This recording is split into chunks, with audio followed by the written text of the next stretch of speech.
नमस्कार, राधे राधे विद्यार्थियों। हमारे YouTube चैनल पर आप सभी का हार्दिक अभिनंदन है। हमने पहले वाले वीडियो के अंदर सबसे पहले शुरू किया था अच, जिसे हिंदी में स्वर संधि के नाम से जाना जाता है, और उसका पहला जो पार्ट उसे दीर्घ संधि के नाम से जाना जाता है, उसके ऊपर चर्चा की थी। अब इसमें हमने जाना था कि जब भी क्या होता है, ए आ के बाद में अ या आ, यानी इसको हम किस श्रेणी में रखते हैं? समान स्वर। यानी जब समान स्वर आते हैं तो वो मिलकर के किस वर्ण में बदल जाते हैं? दीर्घ वर्ण में बदल जाते हैं। तो वहां पर कौन सी संधि होती है? दीर्घ संधि होती है। इसी प्रकार इसमें ई, उ और री, ये दूसरा, तीसरा और चौथा कितने नियम काम करते हैं? 4 नियम इसमें काम करते हैं। इसमें मेन जो प्रॉब्लम आपके आ सकती है वो आती है, एक विद्यार्थी के द्वारा जो वीडियो है उसमें प्रश्न पूछा गया कि सर, जो महतिहा शब्द है उसका संधि विच्छेद क्या होगा? तो मैं यहां पर बताना चाहूंगा कि सबसे पहले आपको क्या करना है, धन प्लस का चिन्ह लगाना है। अब क्या करना है, यहां पर देखो म ह ती बड़ी है, तो इसका मतलब यहां पर संधि की 100% क्या है? संभावना। तो क्या करना है, यहां पर मैं है, या तो ती छोटा या ती बड़ा, लेकिन मैंने कहा था कि शब्द शुद्धि अगर, अब मैं यहां पे विस्तार से आपको बताऊंगा, महान पुल्लिंग शब्दों के लिए प्रयोग में किया जाता है और महती का स्त्रीलिंग शब्दों के साथ प्रयोग में लिया जाता है। ये विशेषण शब्द हैं, तो महती। अब आगे क्या आएगा? ई या फिर ई। तो यहां पे ध्यान दें, ये जो शब्द आएगा वो आएगा ईहा, और ये ईहा है वो किसका पर्यायवाची है? इच्छा का। इच्छा, जिसे ईहा के नाम से जाना जाता है।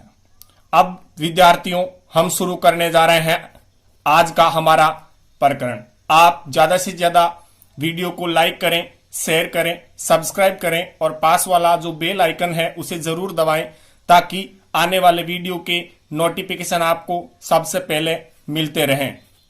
हम शुरू करने जा रहे हैं गुण संधि। संस्कृत के अंदर जो इसका सूत्र है वो है अदेंग गुणे। अदेंग गुणे, यानी इसका जब विग्रह करते हैं तो अत दन एंग बराबर गुण संधि, ये एक सूत्र है। अब इसको मैं बता दूं, यहां पर यहां अत का मतलब ए से है, और एंग जो कि माहेश्वरी सूत्र में ये एक प्रत्याहार है, और प्रत्याहार में क्या आता है? ए और औ, यानी ए फिर अ और ओ, ये जो तीनों हैं वो किस में रखे जाते हैं? गुण में रखे जाते हैं। मैं यहां पर बता दूं कि ये प्रत्यय में भी आदेश होता है। जैसे समाज दन इक प्रत्यय जुड़ता है तो जो सबसे पहले वाला वर्ण है उसमें क्या कर देता है? गुण आदेश करता है। गुण का मतलब ए आ में बदल जाता है। ऐसे ही शब्द आता है इतिहास दन इक बराबर शब्द क्या बन जाता है? ऐतिहासिक। तो इसलिए आप ध्यान दें कि वहां पर जो आदेश होता है वो कौन सा होता है? वृद्धि। लेकिन जहां पर ए है वो किस में आता है? गुण में आता है। आ किस में आता है? वृद्धि में। ये अ आता है वो किस में आता है? गुण में। आई किस में आता है? वृद्धि में। आगे हम पढ़ेंगे ओ किस में आता है? गुण में। और औ किस में आता है? वृद्धि में। इस चीज को आप ध्यान रखें, और ये मैंने वर्ण विचार के अंदर पहले बता दिए हैं। अब इसका मेन जो सूत्र है कि यदि ए या आ के बाद क्या आए? हरिस्व या दीर्घ ई, उ, री, री व ली। असमान स्वर आए तो ये क्रमशः, ये कौन, यानी ए आ और ई मिलकर के किस में बदल जाते हैं, ए में। ए आ दन ऊ किस में बदल जाएगा, ओ में। और ए आ के बाद में री या री आता है तो किस में बदल जाता है, अर में। और ली आने से क्या हो जाता है, अल में बदल जाते हैं। तो वहां पर कौन सी संधि होती है विद्यार्थियों, गुण संधि होती है। इसके ऊपर हम चर्चा करते हैं। इसमें कितने नियम हो गए, 1, 2, 3 और 4। तो सबसे पहले मैं यहां पर लिखने जा रहा हूं नंबर 1, और वो नंबर 1 पे मैं लगा लेता हूं कि ए आ के बाद में क्या आता है, ई या ई आता है, तो वो क्या हो जाता है, ए में बदल जाता है। अब आपको क्या करना है, उदाहरण आता है उप धन इंद्र। तो ध्यान दें, धन प्लस के चिन्ह से पहले क्या मिला, ए मिला, और उसके बाद में क्या मिला, ई। क्या बनेगा, ए। तो देखें उप द्र। ध्यान दें कि यहां पर एक मात्रा जो आई है वो किसकी है, गुण की। अगला मैं लिख देता हूं उदाहरण, ने धन इति। जो दोनों ही अव्यय शब्द हैं, ने यानी नहीं, इति यानी ऐसा, गुण आदेश होगा तो ए धन ई बराबर क्या बनता है, ए। बाकी क्या बचा, ती। ऐसे ही आपको उदाहरण दे दिया जाता है, भारत धन इंदु। तो शब्द क्या बनेगा, भा, इंदु का मतलब चंद्रमा होता है, तो भार तेंदु। यहां पे क्या हुआ, गुणादेश। अब मैं इधर वाला शब्द देता हूं आपको, और वो शब्द दे देता हूं राकेश। अब आपको पूछ लिया जाता है इसका आप संधि विच्छेद करो। तो विद्यार्थियों आपको घबराना नहीं है। अब आप क्या करोगे, प्लस से पहले या तो ए लगाओगे या आ लगाओगे। लेकिन मैं यहां पे शब्द शुद्धि के तहत बताने जा रहा हूं कि ये शब्द के ए नहीं आएगा, क्या आएगा, आ। क्यों आएगा, किसी के दिमाग में यह भी आ सकता है। तो मैं बता दूं, यहां राका का मतलब होता है पूर्णिमा या फिर रात्रि। दो अर्थ हैं इसके, पूर्णिमा या फिर रात्रि। और आपको मैंने बताया यहां पे या तो ई आएगा या ई आएगा, लेकिन यहां पे क्या आएगा, ईश। क्यों, ईश है, इसका मतलब ईश्वर या फिर भगवान होता है। फिर चलते हैं हम नंबर 2 पर। ए या आ के बाद में क्या आता है, ऊ या ऊ आता है, तो विद्यार्थियों क्या बन जाता है, ओ। और ओ किस में रखा जाता है, गुण के अंदर रखा जाता है। उदाहरण में लेता हूं, सूर्य धन उदय। सबसे पहले यहां पे आपको पकड़ना है, यहां क्या है, ए, यहां पे क्या है, ऊ। ए और ऊ मिलकर के क्या बनेगा, ओ। तो कैसे, ये सूर्य। अब देखो, ये में हमने क्या निकाला, ए, और ऊ अगला है तो क्या हो जाएगा, ओ। और शब्द क्या बन गया, सूर्योदय। ऐसे ही मैं शब्द लिख देता हूं, प्र धन उक्ति। उक्ति का मतलब होता है विद्यार्थियों कथन। और शब्द क्या बन जाएगा, ए प्लस ऊ बराबर ओ, और कति, प्रोक्ति। प्रे का मतलब श्रेष्ठ, उक्ति यानी कथन। ऐसे में उदाहरण दे देता हूं, आपको बनाना है, देश धन उदारे। बनाए, ए और ऊ बराबर क्या बनेगा, ओ। आप इतना ध्यान रख लेते हैं, क्लियर चीज है। तो यहां पे क्या हो जाएगा, ओ की मात्रा दा रे। अब उसके बाद में मैं ले लेता हूं अगला उदाहरण, और अगला उदाहरण है प्राण धन उत्सर्ग बराबर शब्द क्या बनेगा, ए प्लस ऊ बराबर ओ, और त सर्ग यानी प्राणों का बलिदान। ऐसे शब्द आता है, जल धन ऊर्मी। इसके ऊपर मैं पहले भी चर्चा कर चुका हूं, ऊर्मी का मतलब क्या होता है? लहर। ऊर्मी का मतलब क्या होता है? लहर, यानी जल की लहर। तो क्या हो जाएगी? ए धन ऊ बराबर ओ। आपके जो प्रॉब्लम आती है वो आती है शब्द में कि मैं उर्मी लिखूं या ऊर्मी। आप बोल लें ये शब्द क्या है, उर्मी या ऊर्मी? तो शब्द है ऊर्मी। ऊर्मी का मतलब लहर। फिर लेते हैं हम अगला नंबर 3, और वो है ए या आ के बाद में क्या आता है? री या री आता है। तो क्या बन जाता है?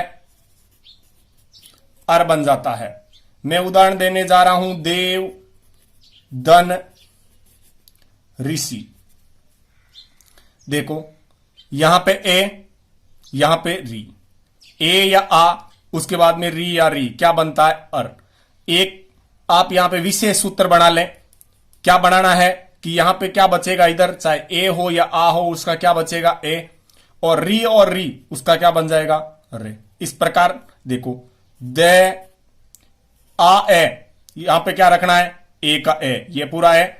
अब क्या है? रे आधा है, क्योंकि आगे क्या है? सी है। अब कोई कह देगा सर ई है ना, इसमें ई नहीं है, पहले इसमें से ई की मात्रा, तो इसलिए यहां पे जो रे है वो कहां चला जाता है? ऊपर चला जाता है। शब्द क्या बना? देवर्षि। ऐसे ही मैं इधर अब आपको शब्द देने जा रहा हूं और मैं शब्द लिख देता हूं सप्तर्षि। तो आपको करना क्या है? इधर या तो ए या आ, तो सप्त होता है या सप्ताह होता है? सप्त। वो सप्ताह होता है 7 दिनों का जो समय। तो और रे का क्या बन जाएगा? री। और बाकी क्या बचा? सी। यहां पे मैं अगला उदाहरण दे देता हूं आपको,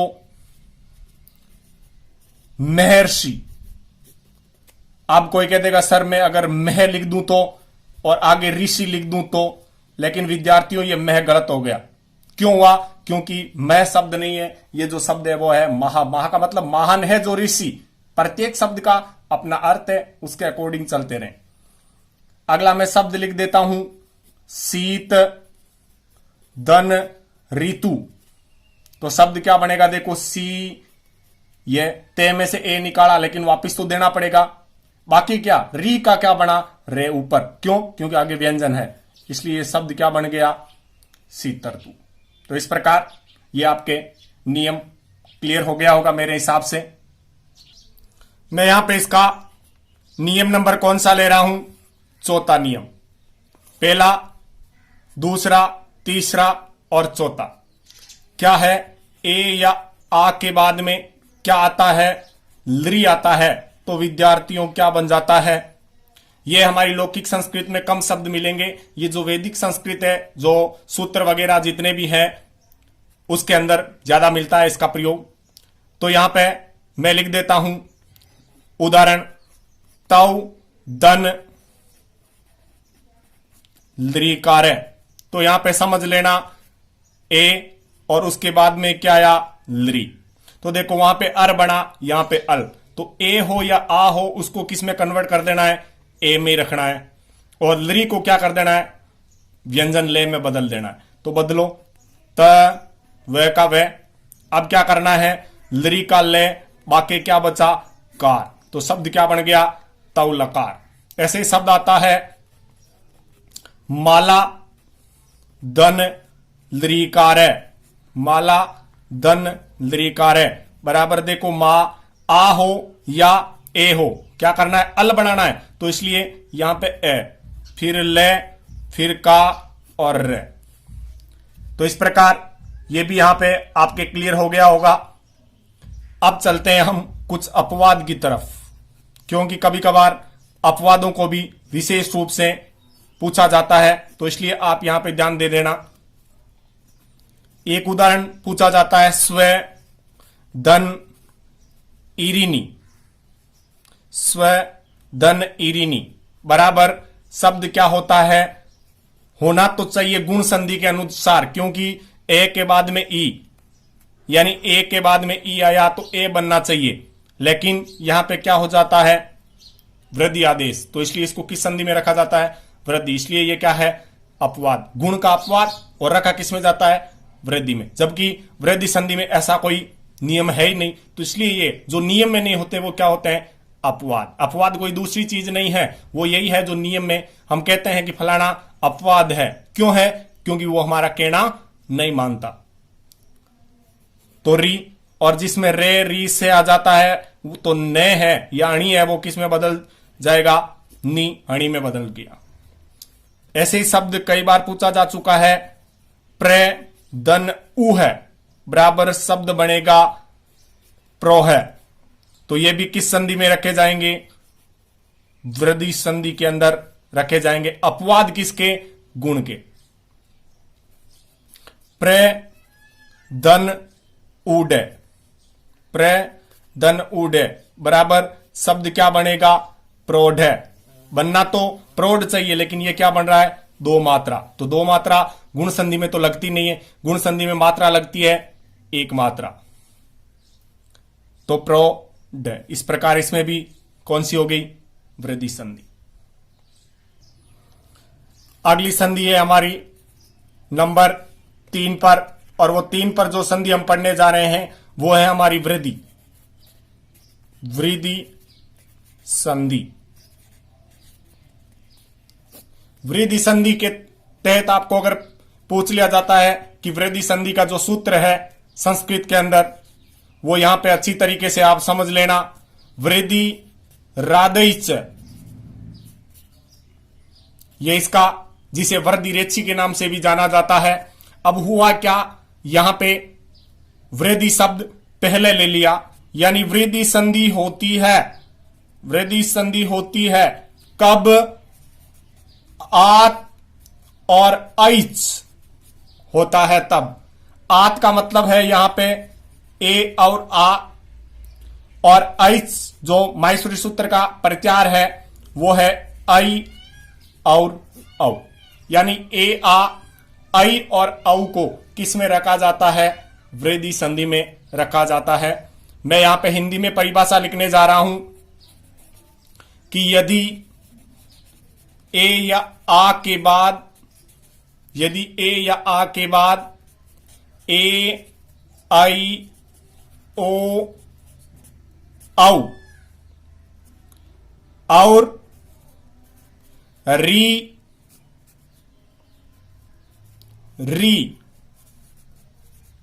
आए तो ये क्रम से आए तो यह क्रम से किस में बदल जाते हैं?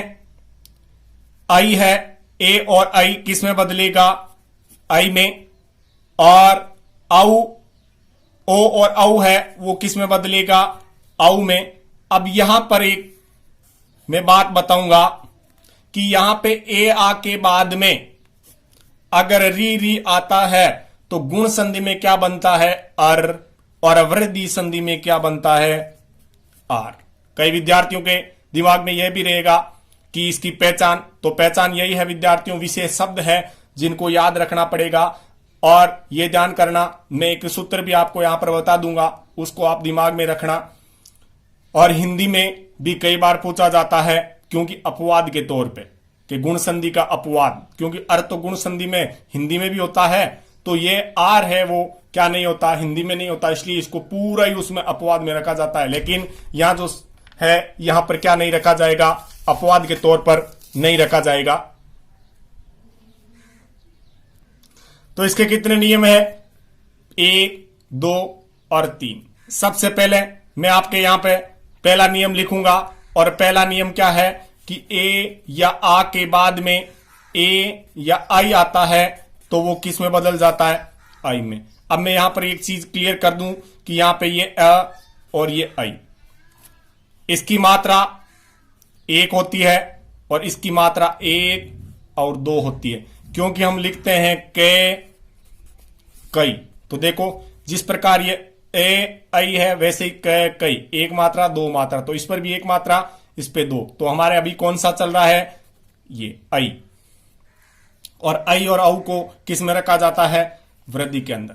मैं उदाहरण दे देता हूं यहां पे, 1 धन 1 बराबर शब्द क्या बनेगा? एकैक। क्या बनेगा? एकैक। कैसे बना? ए के बाद में ए आया यानी अ के बाद में ए आया तो क्या हो गया, आई में बदल गया। कैसे, ये ए था और सामने ए आया। अब अगला मैं लिख देता हूं न दन एव बराबर शब्द क्या बनेगा, अ के बाद में ए आता है तो आई में बदल जाता है और शब्द क्या है, नेव नहीं है, यह है नईव। क्योंकि किस संधि का उदाहरण है, वृद्धि का। आप उच्चारण सही कर रहे हैं तो वृद्धि संधि अपने आप ही आपके समझ में आ जाएगी। आप इसको नेव बोलोगे तो आप तो ये भी सोच लोगे गुण संधि है।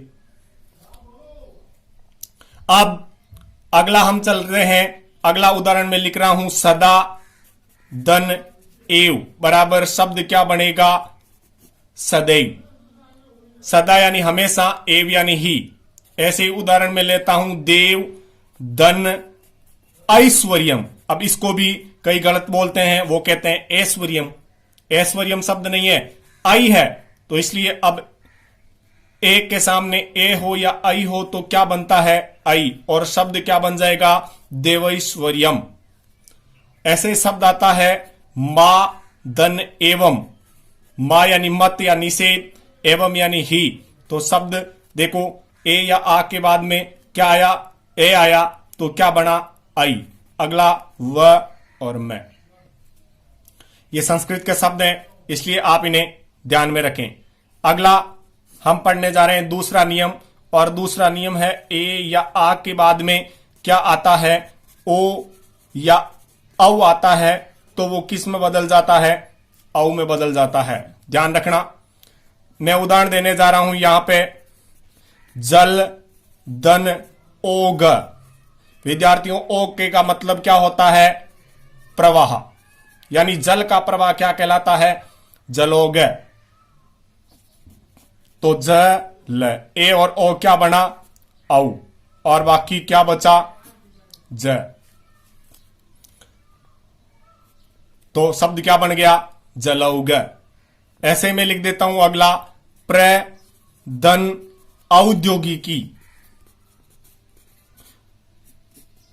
शब्द क्या है हमारे पास में, प्रधन औद्योगिकी बराबर शब्द क्या बन जाएगा, प्रौद्योगिकी। ऐसे में उदाहरण लेता हूं देव धन औदार्यम। उदार शब्द में जब हिंदी में क्या होता है, ये प्रत्यय जुड़ता है तो क्या बनता है, औदार्य शब्द। तो औदार्यम, देवधन औदार्यम बराबर शब्द क्या बनेगा, ए के बाद में ओ आया, ओ हो या औ हो तो क्या बनता है, औ, फिर दार्यम, देवौदार्यम। औदार्यम का मतलब होता है उदारता का भाव। अगला मैं उदाहरण लेने जा रहा हूं तंडुल धन ओदनम। तंडुल यानी चावल होता है और ओदनम यानी भोजन होता है। चावल का भोजन क्या कहलाएगा, तंडुलौदनम, लौदनम। अब अगला मैं यहां पे आपके तीसरा जो नियम है उसको ले लेता हूं मैं। और तीसरा जो नियम है हमारा वो है ए आ के बाद में क्या आ जाता है, री या री आता है तो विद्यार्थियों क्या बनता है, आर बन जाता है। अब मैं यहां पर आपको अच्छे से उदाहरण बताऊंगा। सबसे पहला है कि वसन, यानी अगर हमें कपड़े खरीदने हैं और हमने 10 रुपए का क्या ले लिया, ऋण ले लिया, तो ऋण लिया हुआ व्यक्ति कभी भी क्या नहीं रह सकता, सुखी नहीं रह सकता। यह आपके हिंदी में भी काम आएगा और आपके संस्कृत में भी काम आएगा। संस्कृत में किस संधि में रखोगे आप, वृद्धि संधि में, और आपके जो हिंदी है उसके अंदर ये किस में रखोगे आप, गुण का जो अपवाद होता है वृद्धि का, उसके अंदर आपको, क्योंकि वृद्धि में उसमें अपवाद माना जाता है और इसमें किस में रखा जाएगा, वृद्धि संधि में ही रखा जाएगा। तो वसन, आगे शब्द लिखना है आपको ऋणम, यहां भी ऋणम, यहां पर भी ऋणम, लेकिन यहां पे शब्द आता है रीतम। रीतम का मतलब खाली। अब देखो, शब्द अगर गुण में होता तो क्या होता, व स न, ए के बाद में री बराबर अर बनता, तो रे और अगला ण और मैं इस प्रकार। लेकिन क्या हो रहा है, आ की मात्रा। तो इसलिए ही ध्यान करना, आ को, आई को और औ को किस में रखा जाता है, वृद्धि के अंदर रखा जाता है।